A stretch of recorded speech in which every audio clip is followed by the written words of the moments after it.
pues aunque nosotros fallemos, Dios va a ser fiel a sus promesas de jamás abandonarnos, cualquiera que sea la tribulación que estemos atravesando. Veamos rápidamente algunos pasajes de la Biblia, como en Isaías 43:2, que dice: cuando pases por las aguas, yo estaré contigo. Y si por los ríos, no te anegarán. Cuando pases por el fuego, no te quemarás, ni la llama arderá en ti. Isaías 58, versículo 11: Jehová te pastoreará siempre, y en las sequías secará tu alma, o la saciará. Dará vigor a tus huesos, y serás como huerto de hierro, de riego, como manantial de aguas, cuyas aguas nunca falten. Encontramos en Juan, también en el capítulo 10 de Juan, una promesa preciosa de Jesucristo, versículo 27 al 29. Mis ovejas oyen mi voz, y yo las conozco y me siguen. Yo les doy vida eterna y no perecerán jamás, ni nadie las arrebatará de mi mano. Mi Padre que me las dio es mayor que todos, y nadie las puede arrebatar de la mano de mi Padre. Y el apóstol Pablo en Filipenses capítulo 1, versículo 6 dice: lo que Dios inició en sus vidas, también lo terminará. Entonces, todas estas promesas de las cuales la Biblia está llena, nos confirman, nos aseguran realmente que Dios está con nosotros y no en contra de nosotros. Y para comenzar, recordemos que Dios no nos va a proteger, ¿verdad?, de nuestras dificultades. O sea, estamos en un mundo muy peligroso, un mundo donde hay maldad dentro del corazón humano, un mundo donde hay maldad a nuestro alrededor, sequías, desastres naturales, etcétera, etcétera, y un mundo también donde hay un enemigo de nosotros, invisible en la dimensión espiritual, que es Satanás, sus principados demoníacos y los demonios. Así que vemos un mundo muy peligroso y sabemos que vamos atravesando solamente por un mundo ocupado por el enemigo. Entonces tenemos que recordar que las dificultades, los problemas, las preocupaciones, la persecución que podamos atravesar en este mundo están trabajando para nuestro desarrollo espiritual. Como lo dice Romanos capítulo 5, versículo 3 al 5.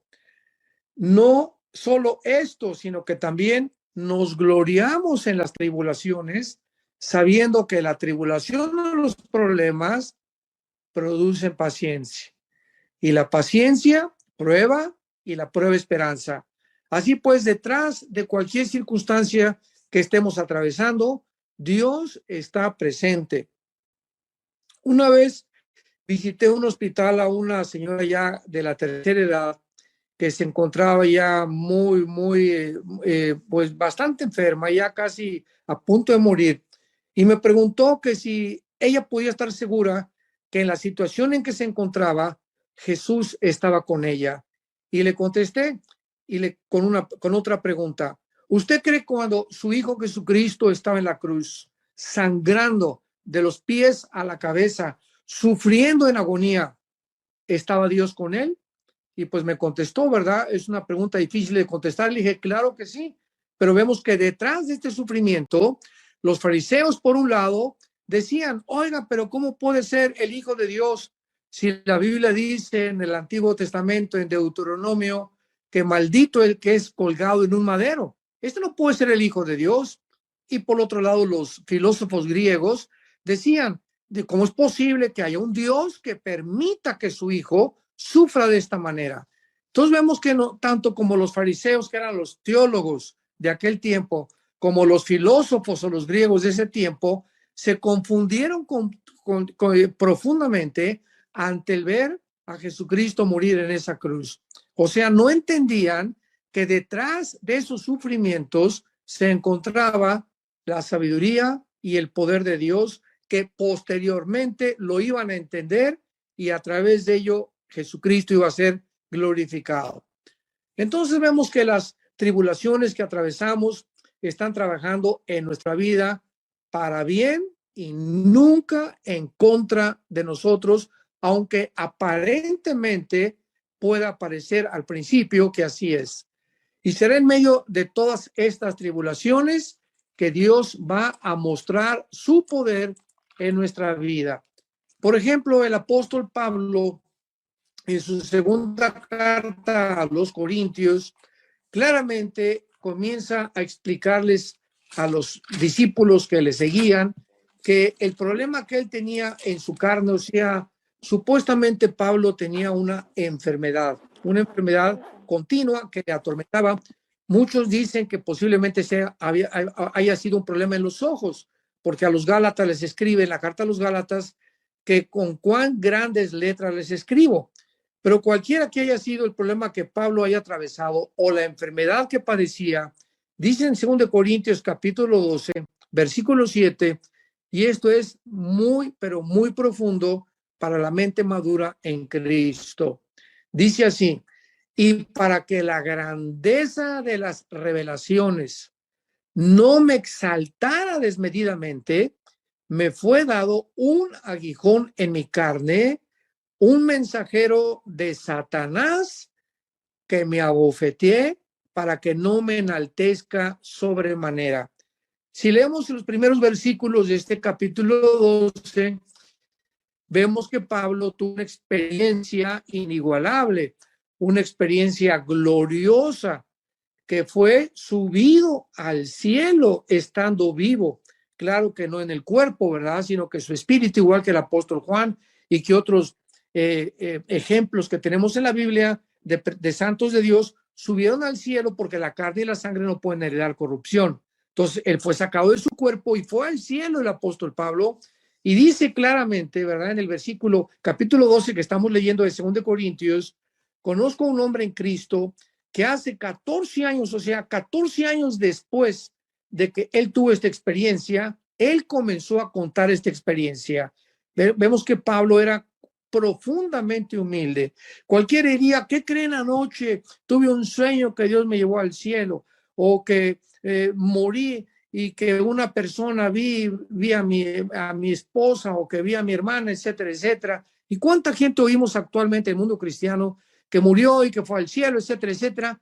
Y Pablo pasaron 14 años sin que a nadie le hubiera contado esta experiencia. Fue una experiencia tremenda. Imaginémonos nada más estar con Dios en el cielo y regresar a la tierra. Sin embargo, el Espíritu Santo sabía que a pesar de la humildad de Pablo, continuamos como él escribe en Romanos capítulo 7, el mal está en nosotros. O sea, aun cuando él había experimentado esto con el Señor, y aun cuando Pablo era un ejemplo de humildad, había la posibilidad de que él pudiera enaltecerse, enorgullecerse algún día, y entonces Dios consideró en su sabiduría darle un aguijón a algo que lo estuviera continuamente molestando físicamente. Y entonces Pablo dice que cuando él sintió esto, pues él le pidió a Dios, versículo 8, tres veces le he rogado al Señor que lo quite de mí. Y veamos la respuesta de Dios. Dios me dijo: bástate mi gracia, porque mi poder se perfecciona en tu debilidad. En otras palabras, Pablo, no necesitas que te sane, no necesitas que puedas experimentar una vida completamente libre de problemas, sino que a través de tus sufrimientos, yo estoy perfeccionando mi poder en tu vida.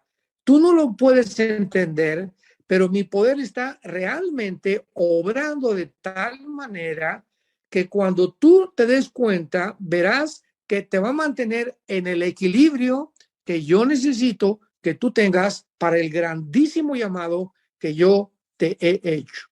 Entonces, veamos ahora en nuestro pasaje con esta introducción, Romanos 8, cuáles podrían ser la clase de problemas o tribulaciones que pudiéramos enfrentar, y que tal vez cualquiera de estos problemas nos pudieran separar de Cristo. Porque muchas veces hemos oído: bueno, pues si yo me quedara sin dinero, negaría a Dios. Si Dios tuviera una enfermedad, pues realmente no creería que Él es bueno. Y si mi esposo me deja, pues entonces, ¿dónde está el poder de Dios? ¿Por qué Dios no permitió que mi esposo se convirtiera? O un joven, ¿verdad? Pues si mi novia me deja, yo le pido a Dios que no se vaya mi chenchita ni mi panchita, y ya se fue con otro mi novia. Y todas estas situaciones obran en nuestra vida para que podamos creer que Dios nos ha abandonado. Pero veamos pues con mucho detalle y profundizándonos en estas 7 cosas que posiblemente pudieran ser cosas que nos separaran de Dios. En primer lugar, Pablo menciona la tribulación. ¿Quién nos separará? Versículo 35, Romanos 8. ¿Quién nos separará del amor de Cristo? Tribulación. Es lo primero que Pablo menciona. Esta palabra, tribulación, es muy importante porque es la palabra tilipsis. A los que las quieran escribir, les voy a dar algunas palabras griegas porque nos dan mucho más profundidad y más amplitud para entender lo que Pablo está diciendo. Es la palabra tilipsis, que significa presión. Veamos en 2 de Corintios capítulo 4, versículo 8 al 9. Repito, 2 de Corintios 4, del 8 al 9, lo que escribe Pablo a esta iglesia. Que estamos atribulados, y esa palabra es la misma que se usa aquí, tribulación. Que estamos en tribulaciones en todo, mas no angustiados, en apuros, mas no desesperados, perseguidos, mas no desamparados, derribados, pero no destruidos. Veamos nosotros el peligro tan grande que existe cuando atravesamos presiones o tribulaciones o dudas en la vida. Podemos estar en medio de problemas, pero cuidado con que lleguemos a la angustia. La angustia es cuando, como hay muchas personas que en la iglesia, nosotros como pastores llega, ay hermano, ay señor, ya se me está saliendo el pecho. Mi hija se fue de mi casa. Y le digo, mire doña Chole, yo no voy a orar por usted, porque la condición en la que usted viene en este momento a pedirme ayuda es de angustia. O sea, usted está en un estado de incredulidad, que creer que realmente Dios no está con usted. Y en segundo lugar, yo no soy Dios, los pastores no somos dioses. Y primero, cálmese, doña Chole, estése tranquila, y entonces vamos a platicar y le voy a decir qué puede usted hacer. Pero nunca podemos llegar a este estado de angustia donde creemos que Dios nos ha abandonado. Por el amor de Dios, hermanos en Cristo, jamás permitas caer en la angustia de ya no puedo, ya Dios me abandonó, no sé qué hacer, porque en ese momento bajas el escudo de la fe. Dice Efesios capítulo 6, que el escudo, o sea, la fe, la confianza que tenemos en Dios, es la que detiene los dardos de fuego de Satanás. Entonces, si tú haces que tu fe caiga al suelo, estás en incredulidad total. Y cuando tú caes en este momento de incredulidad, Satanás se viene con todo lo que tiene para angustiarte más, para presionarte más, para poder crear en tu vida un estado de pánico y de estrés donde creas ya que Dios te ha abandonado. ¿Por qué llegas a ese momento a creer eso? Porque has bajado el escudo de la fe. Igualmente dice Pablo aquí, estamos angustiados en apuros, manos de brazos, perseguidos, mas no desamparados, derribados, pero no destruidos. Recordemos rápidamente un ejemplo en el Antiguo Testamento. Dios es experto, ¿verdad?, en su sabiduría, en muchas veces llevarnos a situaciones donde nos sentimos que realmente no hay salida. En el Antiguo Testamento, el pueblo de Israel salió de Egipto con la bendición de Dios y llegaron al mar, al mar rojo, ¿verdad? Y enfrente estaba el mar y atrás voltean los ojos y venía el faraón con todas las carrozas y con todos los soldados. O sea, Dios los llevó a propósito, porque dice que él quería que tomaran este camino. Había otro camino más corto a la tierra de Canaán, pero no. Dios los llevó a ese punto para que se sintieran entre la espada y la pared, como decimos. Ahí en ese momento decían, no podemos avanzar porque el mar está enfrente de nosotros y nos ahogamos, y atrás están los egipcios, no tenemos ni una sola arma, nos van a acabar. Y claro, echaron la culpa a Moisés. Oye, Moisés, para eso nos sacaste de Egipto, para que llegáramos a ese punto. Sabemos que Moisés clama a Dios, y ¿qué le dice Dios? Moisés, dile al pueblo que no haga nada y que vean mi poder. Cuando llegamos a ese punto de angustia, donde creemos que no hay ninguna puerta, ninguna ventana, ninguna salida, recordemos que no podemos llegar a la angustia, vuelvo a repetir, ni tampoco sentirnos que ya vamos a morir, que ya estamos destruidos. Dios tiene un plan, y de ese plan Él nos va a sacar, tarde o temprano, porque nada nos puede separar del amor de Jesucristo. Entonces, observemos cuidadosamente que todas estas dificultades pueden venir a nuestra vida, pero también se nos da la respuesta de la forma como debemos reaccionar a ellas. Nunca en angustia, nunca con desesperación. No permitas nunca en tu vida caer en este punto. Número 2. ¿Cuál es el otro problema que menciona Pablo que podía tal vez separarnos del amor de Cristo? Y la palabra es angustia. Esta palabra en el griego es steno, así con S al principio, stenochoria. Y esta palabra en el griego stenochoria, que se tradujo angustia, está formada por dos palabras separadas. Stenos, que significa angosto o estrecho, y choria, que significa espacio o territorio. Cuando las juntamos las dos, nos da la idea de estar presionado por diversas circunstancias, o sea, por diversas tribulaciones, sino la de estar confinado dentro de un espacio angosto, apretado y opresivo. Significa que muchas veces vamos a atravesar en la vida este significado, este problema, en el que nos vamos a sentir, como decíamos anteriormente, ya no hay salida. Ya, ¿cómo puedo salir de aquí? Ya mi esposo me abandonó, ya, ¿qué voy a hacer sin dinero? Ya no tengo seguro social. Ya tengo una edad, ¿verdad? Estoy en la tercera edad en la que nadie me va a ayudar. Ya perdí el dinero, ya no puedo ir a la universidad, ya no puedo estudiar. Y es que ahora me voy a dedicar al alcohol, me voy a entregar a las drogas, porque no le veo ninguna salida a mi vida. Es en esta situación en la que creemos que Dios nos ha abandonado. Nos sentimos apretados, nos sentimos angustiados, nos sentimos en un espacio donde parece que nos pusieron una camisa de fuerza y no hay manera de poder romper la condición en la que nos encontramos.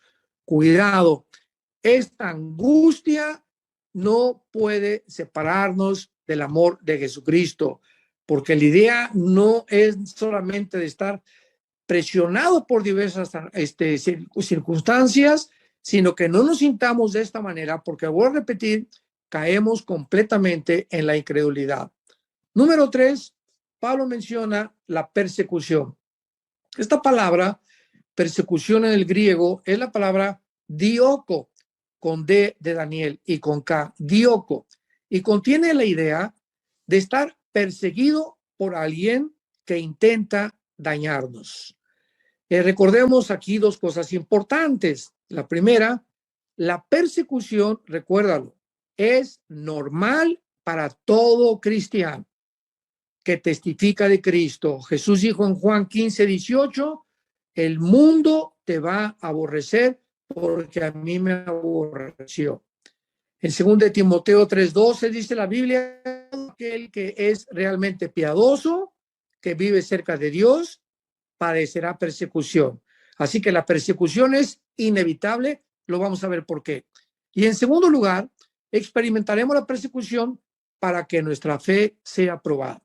Por ejemplo, tú tienes a Cristo, ya tienes 2 años en Cristo, 3 años en Cristo, vas a la escuela como estudiante y, ay, Panchito, van a comenzar tus amigos. Ya me dijeron, Carmelita, también que eres cristiana. Y tú ante esa presión de tus amigos o de la burla de tus amigos o del bullying de tus amigos, en ese momento te retractas y pues te prefieres decirles, no, no, no, no, no, bueno, sí, soy cristiano, pero no soy un fanático, ni tampoco es que le dicen aleluyas, y pues digo, estoy estudiando, y cuando comienzas a justificar y comienzas por la persecución a darte cuenta que la cobardía abraza tu corazón, tu fe ha fracasado. Has pasado, has reprobado la primera prueba que Dios permite que venga a nuestras vidas. Es a través de la persecución que en tu trabajo, oiga, don Jorge, ya me dijeron que usted es cristiano. Bueno, pues sí, tu compadre, ¿y a poco ya no tomas con nosotros? ¿Y a poco ya no te emborrachas con nosotros? ¿Y a poco nada más le eres fiel a tu esposa? ¿Cuál es tu respuesta ante esta persecución y ante esta presión? Sí. ¿Y qué? He recibido a Cristo, Él es algo que está vivo en mi vida, es algo a quien yo voy a seguir. Y cuando tú reaccionas demostrando que no tienes temor ni tampoco tienes con una consistencia que pueda llevarte a la angustia o al problema o a que ya no te van a hablar, es cuando Dios bendice tu vida porque has pasado la prueba de la fe. Esta prueba es, todos los cristianos la tenemos que pasar y es a través de la persecución que demostramos verdaderamente si somos cristianos. Vemos nosotros, en cuarto lugar, el hambre, la cuarta posibilidad que nos pudiera separar del amor de Cristo. La mayor parte del mundo sabemos claramente, sobre todo en los tiempos de Pablo, que de alguna u otra manera experimentaron mucha hambre. Y era posiblemente, como también puede ser actualmente, por causa de falta de lluvias en los campos, las cosechas no se pueden recoger, lógicamente, por desastres como terremotos, incendios, inundaciones, plagas, etcétera, etcétera.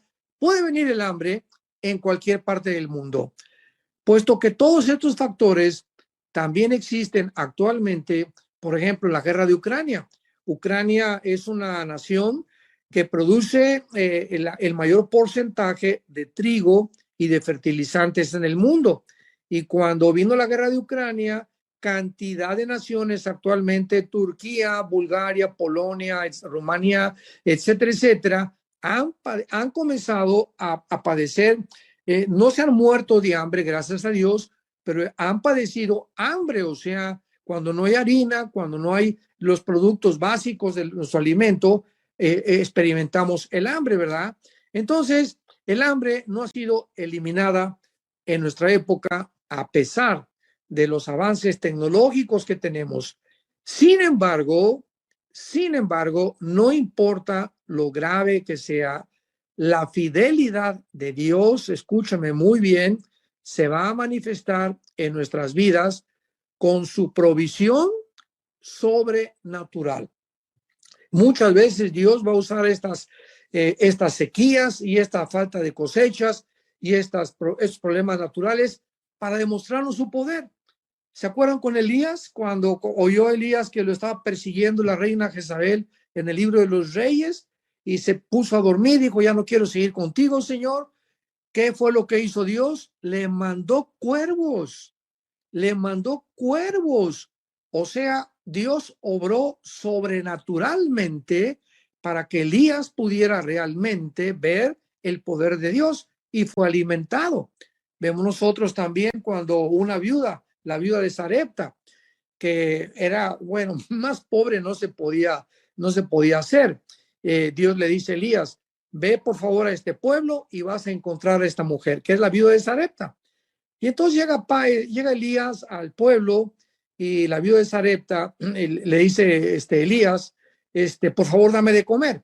O sea, Dios no mandó al Holiday Inn, al apóstol, al profeta Elías, ¿verdad? No lo mandó al Hotel Camino Real, lo mandó a la casa de la mujer más pobre de todo ese pueblo.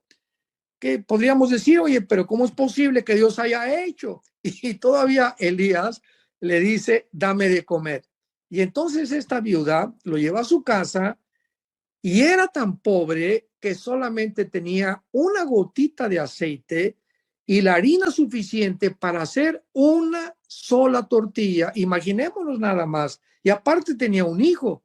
¿Y qué hace la viuda? No, no, no, no, mire cómo es lo único que tengo que comer. Si le doy de comer a usted, mi hijo va a quedar sin hambre, etcétera, etcétera. Pero esta mujer no vio las circunstancias. Esa es la fe. No vio las circunstancias. Creyó que Dios era poderoso y cocina esa tortilla y le da la mitad al profeta de Dios, a Elías. Y en ese momento, Elías le dice a la viuda, por haberme dado lo que no tenías, nunca de aquí en adelante te faltará ni el aceite ni la harina en tu casa. Así que, como dice el Salmo 37:25, el rey David, joven fui y envejecido, y no he visto justo desamparado, ni su descendencia que mendigue el pan. El pan no nos va a faltar jamás. Haya incendios, haya terremotos, Dios va a proveer de alguna manera sobrenaturalmente para nuestra vida. Y vemos nosotros ahora, en quinto lugar, lo que el apóstol Pablo nos enseña acerca de este pasaje tan hermoso de Romanos capítulo 8. Desnudez. Es la quinta cosa que podría, dizque, separarnos del amor de Cristo. La palabra desnudez actualmente implica el estado de una persona desnuda asociada desgraciadamente con actividades sexuales o con la pornografía. Pero en tiempos bíblicos, la desnudez no estaba relacionada con la sexualidad ni con la pornografía. La desnudez en tiempos de Pablo estaba relacionada con la pobreza, a tal grado que muchas personas no tenían con qué cubrir sus cuerpos normalmente. Está relacionada también con el hambre en tiempos de Pablo o con problemas económicos muy graves derivados de guerras, como lo hemos visto, o de desastres naturales. Pero cuando el Señor Jesucristo en Mateo capítulo 6, el Evangelio de Mateo, iba caminando con los discípulos, él discernió los pensamientos. Recuerdan este pasaje que estaban los preocupados y mañana, ¿dónde vamos a amanecer? No trajimos tortas, no trajimos enchiladas de San Luis Potosí, ¿cómo vamos a poder sobrevivir? Etcétera, etcétera. Hoy en la noche no sabemos ni dónde vamos a dormir. Y Cristo, discerniendo las mentes de sus apóstoles, de sus discípulos, les dijo, ¿por qué se preocupan por el cuerpo? ¿Qué han de comer? ¿Qué han de vestir? ¿Qué acaso la vida no es más grande? O sea, están ustedes vivos. Y si los mantengo vivos, ¿ustedes creen que les va a faltar el vestido y les va a faltar la comida? ¿Verdad? Busquen primeramente mi reino y todas las cosas les serán hechas. Y aquí es cuando nosotros vivimos en una época, y lo podemos ver, de afán. Actualmente la gente, oye, si sube el petróleo y si sube el dólar, y qué pasará si viene la guerra de Ucrania y si hay una guerra nuclear, etcétera, etcétera. Siempre están pensando qué van a comer, qué van a beber, si se muere mi esposo, ¿quién me va a sostener? Si no tengo papás, si no tengo mamás, etcétera, etcétera. Y este es el afán, el estrés, la incredulidad de que Dios nos puede fracasar o nos puede fallar. Pero la Biblia dice, ni siquiera esta desnudez, ni esta pobreza me separará de tu amor. Estaré contigo y soy fiel a mis promesas para que tú tengas comida, tengas vestido y nunca te falte la ropa, ¿verdad? Aunque andes en calzones, pero Dios te va a proveer lo básico para tu vida. En sexto lugar, Pablo menciona los peligros. Y no cabe duda que hay varios tipos de peligros, aunque el énfasis aquí es acerca de los peligros que enfrentamos los cristianos. Simplemente por llamarse cristiano, una persona puede enfrentar peligros. Recordemos que hace algunos años los cristianos en Europa fueron amenazados por el Vaticano, por el Papa, y la orden era todo aquella persona en Europa, porque en aquel tiempo, casi 18 siglos, el Vaticano gobernó sobre los mismos gobernantes de las naciones de Europa.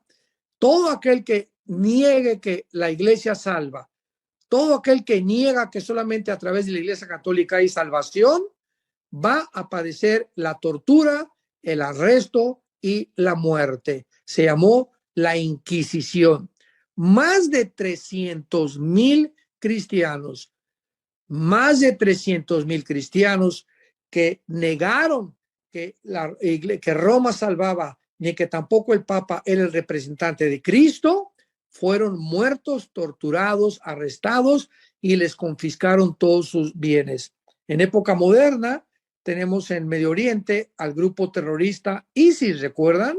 El grupo de ISIS que se formó en Siria y Irak comenzó a buscar cristianos, hicieron videos donde los hincaban en una playa, los vestían con una ropa anaranjada y les cortaban el cuello. Esto por llamarse cristianos y mandar un mensaje de odio a los que fueran cristianos. Sin embargo, la Biblia no lo niega. En Hebreos capítulo 11, veamos el ejemplo que el Espíritu Santo nos deja. Hebreos 11, versículo 33 al 40. Por la fe conquistaron reinos, hicieron justicia, alcanzaron promesas, taparon bocas de leones, apagaron fuegos impetuosos, enviaron filo de espada, sacaron fuerzas de debilidad, se hicieron fuertes en batallas, pusieron en fuga ejércitos. Las mujeres recibieron sus muertos mediante resurrección, más otros. Veamos aquí pues, hay cristianos a quien Dios los salva de la muerte y hay cristianos a quienes Dios no salva de la muerte. Entonces Dios trabaja de diferentes maneras con su pueblo. Por eso dice, más otros. O sea, a todos los que acabamos de leer, Dios los salvó, más otros fueron atormentados, no aceptando ni rescate a fin de obtener mejor resurrección. Experimentaron vituperios, azotes, más de ellos prisiones y cárceles, y fueron apedreados, aserrados, puestos a prueba, muertos a filo de espada.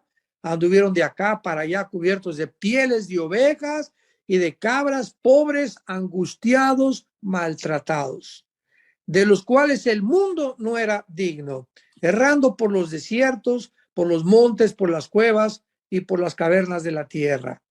Y todo esto, aunque alcanzaron buen testimonio mediante la fe, no recibieron lo prometido. Dios no los salvó, Dios no los protegió. Él permitió que atravesaran estos peligros sabiendo que cuando murieran recibirían una mejor promesa, porque así es la soberanía de Dios.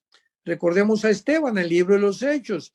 Esteban no tenía ni 22 ni 23 años de edad y podría tener un gran futuro, Esteban, ¿verdad? Puede ser un gran evangelista, hasta apóstol puede llegar, un gran profeta. Pero ¿qué pasó con Esteban? A su corta edad, los fariseos lo mataron y lo convirtieron en el primer mártir de la historia cristiana. Entonces, hay veces que Dios permite esas cosas, hay veces que no las permite, es la soberana voluntad del Señor. Tenemos en séptimo lugar la espada en el capítulo 8 que estamos estudiando, la espada. ¿Podrá la espada separarnos del amor de Cristo? ¿A qué se refiere Pablo aquí con la espada? Aquí se nos da a entender la violencia extrema que miles de cristianos han enfrentado y en la que han muerto, como acabamos de mencionar, han muerto como mártires por la fe. No cabe duda que China actualmente, Irán, Corea del Norte y otras naciones del mundo han perseguido y siguen persiguiendo, encarcelando y matando a los cristianos, masacrándolos cruelmente por causa de su fe en el Señor Jesucristo. Y a muchos no los salva Dios, muchos mueren de esta manera, a otros sí los ha salvado Dios. Casi todos los apóstoles del Señor Jesucristo murieron de esta manera. Recordemos las palabras de Pablo en segunda de Timoteo, ¿se acuerdan? Pablo, el gran guerrero de Dios, el apóstol de Dios, fue al cielo, bajó del cielo, tenía una enfermedad que Dios le permitió que la mantuviera para mantenerlo prudente, tranquilo y humilde. Antes de morir Pablo, lo abandonaron todos, murió en un calabozo. Bueno, más bien no murió en el calabozo, sino que escribe desde un calabozo su segunda carta al apóstol Timoteo, capítulo 4, y dice el versículo 6, ya estoy a punto de ser sacrificado. Él sabía que iba a ser echado los leones o tal vez le iban a cortar la cabeza, pero él sabía que se encontraba ya en el Coliseo romano a punto, tal vez al otro día, que iba a morir. ¿Cuáles fueron las palabras de Pablo? Ay, pobrecito de mí, para eso te he servido, Señor, y para eso fui un buen cristiano.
Y para eso voy un testimonio, para acabar así, aquí frío, no tengo, con un frío tremendo que tiene que llegar Timoteo para darle un saco o una manta para poder cubrirse el frío que tenía Timoteo. Sin embargo, ninguna de esas palabras salió de su boca, sino que dice, he peleado la buena batalla, he acabado la carrera, he guardado la fe. Por lo demás, vean la seguridad de Pablo. Por lo demás, me está guardada, ¿en dónde? En el cielo, claro, ¿verdad? Me está guardada la corona de justicia, la cual me dará el Señor, juez justo en aquel día, y no solo a mí, sino también a todos los que aman su venida. No cabe duda, ¿verdad?, que en vista de todas estas tribulaciones, presiones, preocupaciones que atravesamos a nuestra vida, ¿cómo es que se nos promete que nada nos podrá separar del amor de Dios? La respuesta es, por supuesto, por la naturaleza del amor de Dios, que es ancho, eterno y profundo. Con amor eterno te he amado, dice el Señor, y te tengo esculpido en la palma de mis manos. No importa lo que tú estés atravesando, Dios está contigo y Él cumplirá su propósito que tiene para tu vida tarde o temprano. Nunca pierdas la fe.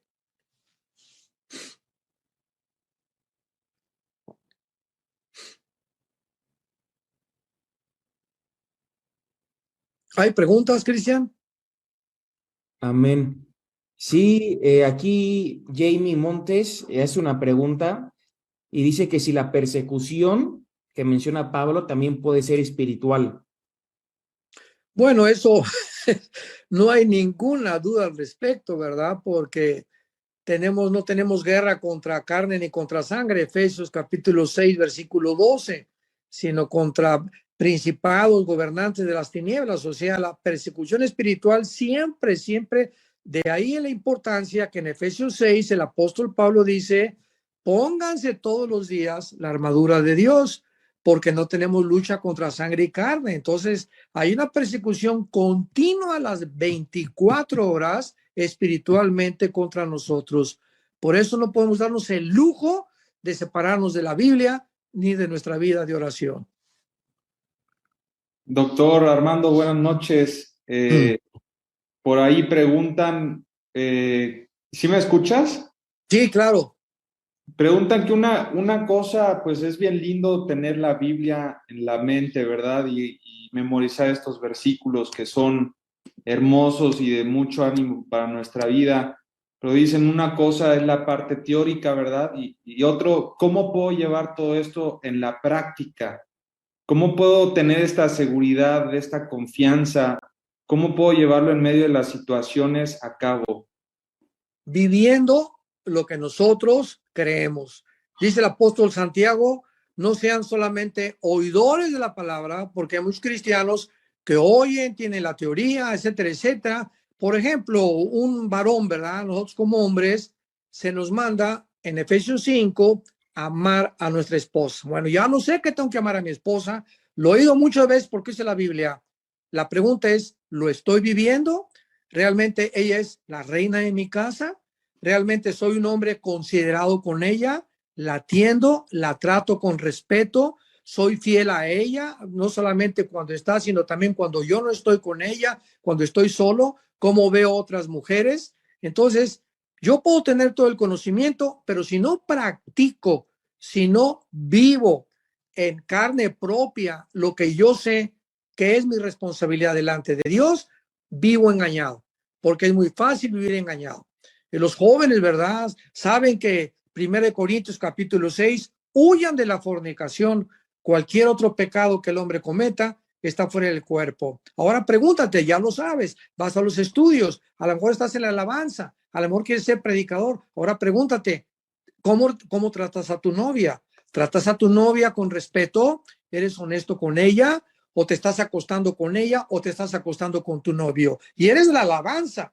Entonces, ahí otra vez vemos el caso de cristianos engañados. ¿Cómo podemos nosotros vivir realmente una vida cristiana cuando estamos practicando, cuando no solamente somos oidores, sino hacedores? Dice Santiago capítulo 1, estamos viviendo lo que sabemos que es nuestra responsabilidad delante de Dios. Amén. Buenas noches, Padre, aquí desde la Ciudad de México. Dios los bendiga a todos. Qué gusto de oírte. Sí, aquí estamos escuchándote, Estefano y yo. Así que ha sido de mucha bendición la predicación que acabamos de escuchar, ha sido un bálsamo para nosotros precioso. Y bueno, aquí la palabra del Señor dice que me seréis testigos, y como tú dijiste, esa palabra es martureo, ¿verdad? Entonces Dios está diciendo que tenemos que estar dispuestos a ser mártires también por la causa y la obra del Señor. Y aquí hay una muy buena pregunta, Pa, donde dice la hermana Deira, muchos...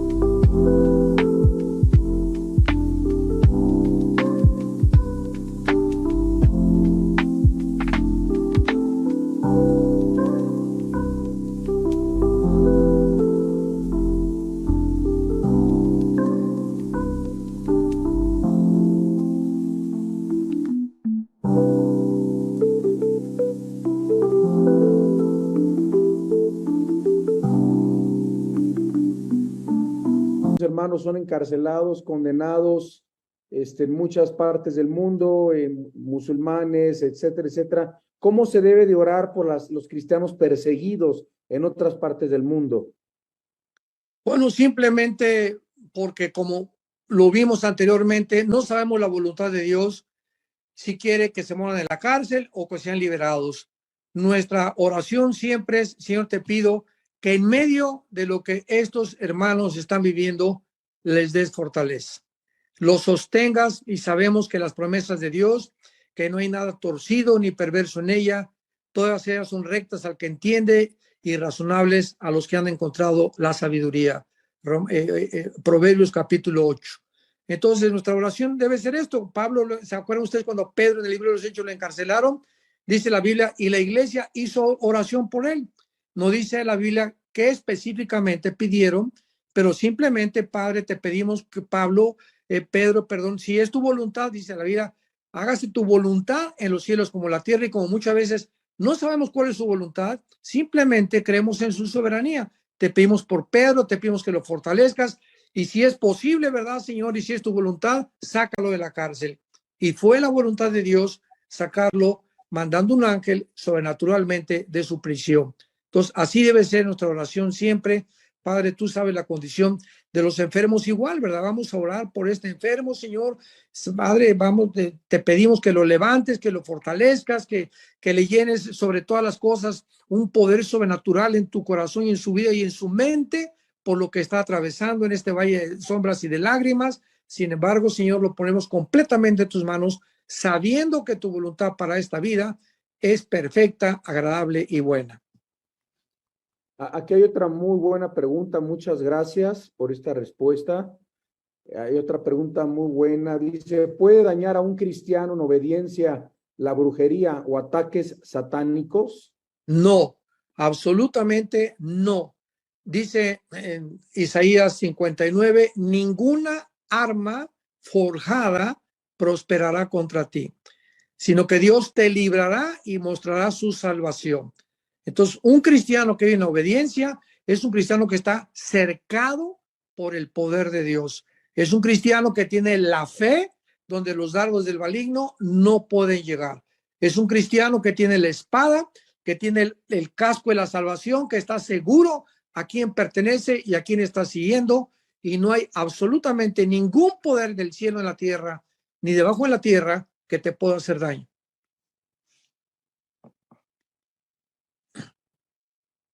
Amén. También están preguntando aquí en el chat, dice Dora Nájera, sé que Israel es el pueblo escogido por Dios. ¿Cómo debemos orar por ellos? Ya que últimamente hay muchas personas que odian a Israel. Bueno, no solamente muchas personas, sino que la mayor parte de los millonarios actualmente en el mundo, la mayor parte de la grande influencia en el mundo que son judíos, odian a Israel. Por ejemplo, ¿verdad? Carlos Marx, pues fue judío, era judío, y ven ustedes que fue el que postuló la famosa teoría o la ideología del comunismo.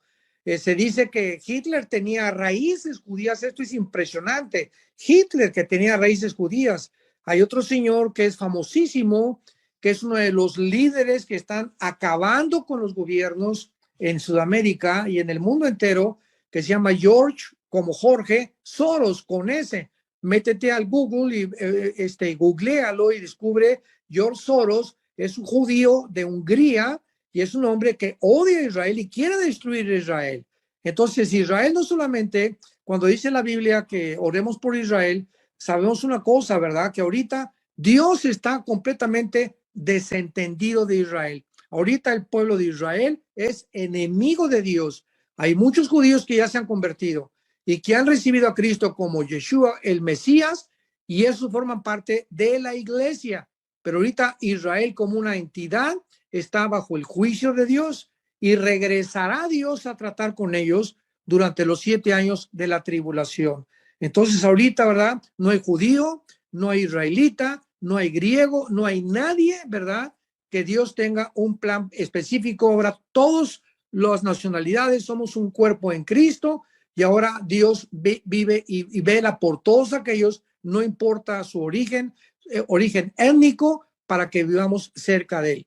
Antes, cuando decimos oremos por Israel, estamos orando para que se cumplan las promesas de Dios que se van a cumplir en el futuro respecto a la tierra de Israel, que les pertenece a ellos, pero que hasta que se arrepientan, Dios va a poder cumplir esas promesas, porque ahora viven actualmente en rebelión y en desobediencia en contra de él. Simplemente Tel Aviv, la capital de una de las ciudades más famosas que era capital de Israel, Tel Aviv, es el centro de los gays internacional. Es la ciudad con más homosexualismo en el mundo, Tel Aviv. Imaginémoslo nada más y recordemos lo que dice en Apocalipsis capítulo 11, que Israel se va a convertir como Sodoma y como Egipto. O sea, se va a convertir en un centro de degradación moral y de mundanalidad antes de que Jesucristo regrese. Amén, amén, Armando. Aquí hay una pregunta muy buena también, dice Saúl David. ¿qué consejo nos puedes dar para resistir estos malos tiempos y padecimientos, aparte de la oración y acercamiento con Dios, ya que hay ocasiones que por más que tengamos comunión con Dios, sentimos que no nos responde y ahí es cuando nuestra fe es realmente probada? Bueno, cuando tú tienes esa fe que tú me acabas de mencionar y cuando tienes esas convicciones, nunca puedes pensar que Dios te ha abandonado. Precisamente por eso tienes esas convicciones. Y esas convicciones son como saber que estoy parado en la roca, no en la arena. Mi vida, mi fundamento es Jesucristo y nada ni nadie me va a separar de él. Y dice en Josué capítulo 1, versículo 8 y 9, cuando muere Moisés y Josué tiene que tomar el cargo de liderazgo de Israel, pues nos imaginamos a Josué, ¿verdad? Pensando, ahora yo soy el comandante en jefe del ejército de Dios, pues voy a planear cómo entrenar a mi ejército, que dispare mejor con las flechas, y vamos a planear cómo vamos a asaltar Jericó, que era la primera ciudad que tenían que asaltar. Y cuando Dios ve, nos imaginamos que todos estos pensamientos estaban en el corazón de Josué. Le dice, mira Josué, de día y de noche, de día y de noche. Bueno, Señor, yo nada más a las 12 del día leo la Biblia. Bueno, ¿estás sordo? De día y de noche. Bueno, Señor, yo nada más de noche leo la Biblia. Bueno, ¿estás sordo o te lo vuelvo a repetir? De día y de noche. De día y de noche. Meditarás en este libro de la ley. Otra vez, ¿cuándo? A las 5 de la tarde, no, de día y de noche. Y si tú haces esto y la lees, la guardas, la memorizas, la digieres en tu corazón, te prometo que todo lo que hagas va a prosperar. Si tus fuerzas te fallan, no te preocupes, yo estaré ahí para consolarte. Por eso es el pasaje que acabamos de leer en Romanos 8. Oye, no podemos confiar en nosotros. ¿Cuántas veces yo también, como ser humano, verdad, aunque he estudiado, tengo 46 años predicando la palabra de Dios, este año cumplimos 46 años de ministerio, he enfrentado, hermanos, muchas ocasiones en las que yo he sentido que Dios me abandona. Y en esos tiempos en que yo he sentido que Dios me abandona, lo siento, mis sentimientos son engañosos. He sentido al mismo tiempo caer de rodillas en ese momento y volver a confesar, Padre, yo sé que estás conmigo, yo sé que no vas a abandonar, y vuelvo a ser renovado con esas fuerzas y esa energía que necesitamos para seguir sirviendo a Dios. Entonces somos flacos, somos débiles, somos tontos, somos rebeldes por naturaleza. Por eso no podemos confiar en nosotros. Esta es la razón por la cual la salvación no se pierde. Si dependiera la salvación de nuestras fuerzas y de nuestra obediencia, estaríamos fritos, ¿verdad? Porque separados de Cristo, nada podemos hacer. Sí, aquí hay una buena pregunta también, pero bueno, yo creo que esta persona no estuvo hace 15 días contigo en nuestro Zoom, donde hablamos de los escogidos o no escogidos, predestinados. Dice, si yo estoy orando por una persona inconversa para que sea salva, ¿Dios me concede mi petición o tiene que ser que esa persona esté dentro de los escogidos o del propósito de Dios? Es que nosotros no somos dioses. Entonces, cuando oramos por alguien, a nosotros no nos debe interesar absolutamente los resultados.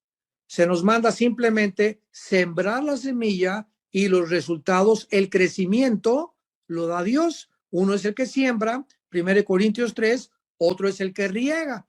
Entonces, no nos debe interesar si se salva o no se salva. Oramos, Padre, te oro por Panchita, te oro por mi tío, te oro por mi abuelo, etcétera, etcétera. Y yo cumplo obedeciendo que Dios dice, 1 Timoteo capítulo 2, orar por todos los hombres. Entonces, nuestra responsabilidad es orar. Y así la persona se convierte o no se convierte, no es nuestro problema. Así que dejemos los resultados a Dios y obedezcamos orando por todas las personas que Dios pone en nuestro corazón o que nosotros anhelamos que sean salvos. ¿Cómo andas tiempo, padre, de preguntas? ¿O ya quieres que terminemos? Tú dinos. Sí, 2 preguntas más. Ok, dos preguntas más. Ok, aquí dice, pastor, en el milenio los que fuimos raptados se podrán casar y procrear. Dios lo guarde, de Ingrid Miranda. Claro, en Isaías 65, que describe claramente la vida en el milenio, el profeta Isaías claramente lo dice, ¿verdad? Sin ningún lugar a dudas. Dice Isaías, vamos a leerlo rápidamente, capítulo 65, versículo 23, no trabajarán en vano, ni darán a luz para maldición, porque son linaje de los benditos de Jehová y sus descendientes con ellos. Entonces recordemos algo, Dios hizo dos sexos, dos géneros nada más, el hombre y la mujer. Entonces en el milenio va a haber hombres y va a haber mujeres salvadas. ¿Y qué nada más nos vamos a estar mirando? Como los chinitos mirando, ¿verdad? No, ¿verdad? Dios hizo a la mujer para que pudiera unirse con el hombre y continuar reproduciéndonos. Entonces, qué absurdo sería que en el milenio estuviéramos hombres y mujeres y ya no hubiera reproducción, como lo dice Isaías 65, versículo 23. Ok, la última pregunta, como nos dices, gracias, de Katia Sánchez, que hace dos preguntas en una. Buenas noches, soy Fernando. ¿De qué ovejas habla Juan 10:16? ¿Dónde dice tengo otras ovejas que no son de este redil? ¿A qué se refiere? Bueno, ahí se refiere a las ovejas que somos nosotros, que no formamos parte del pueblo de Dios de Israel. Entonces, Jesús vino a las ovejas de Israel, venía a cumplir las promesas de Dios para poder hablarles por última vez al pueblo de Dios para que regresara a Jehová.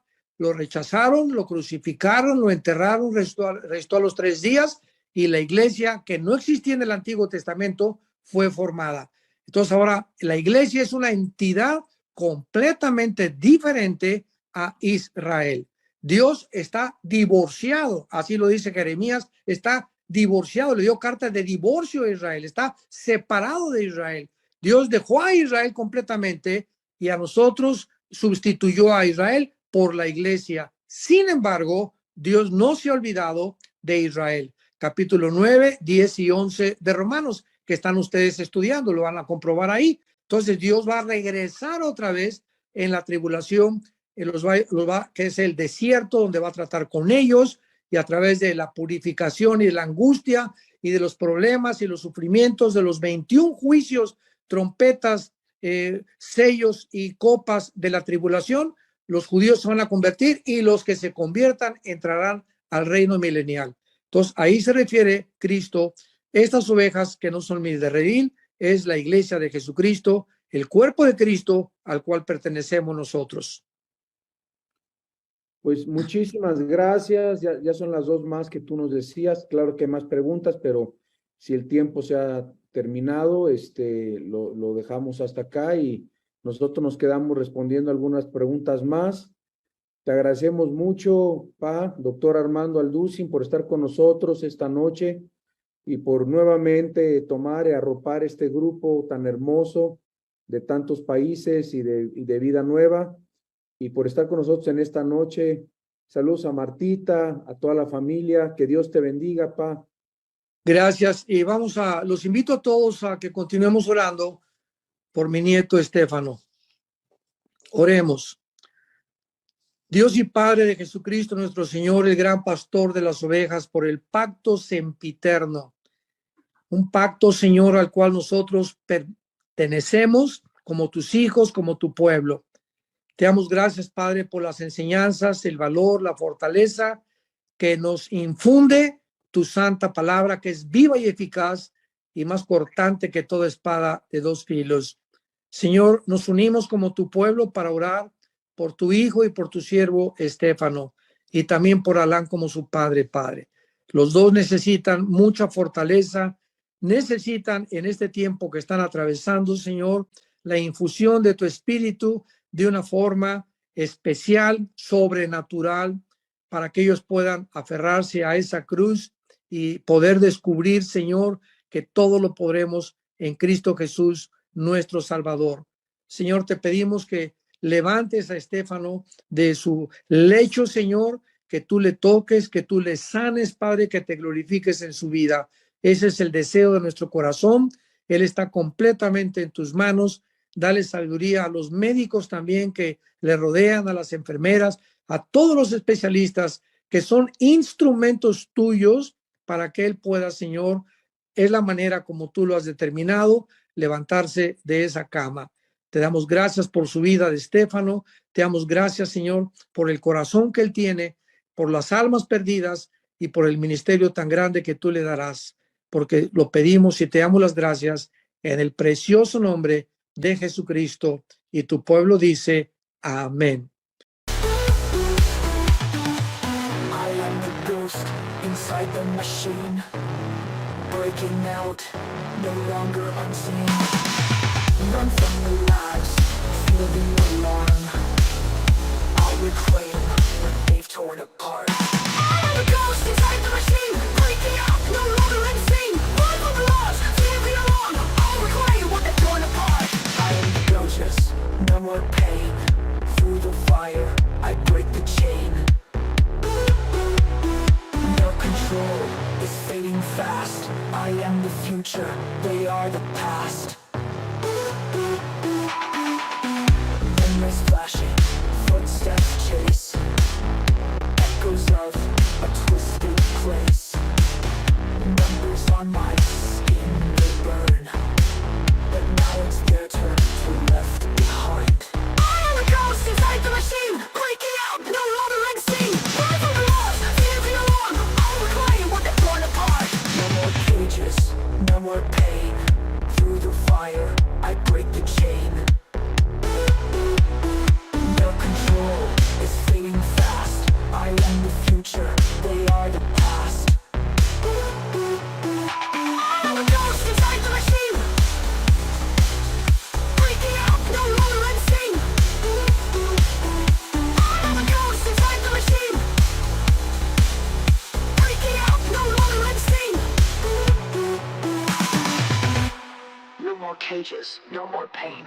Through the fire, I break the chain. Their control is fading fast. I am the future, they are the past. I am a ghost inside the machine, breaking out, no longer unseen.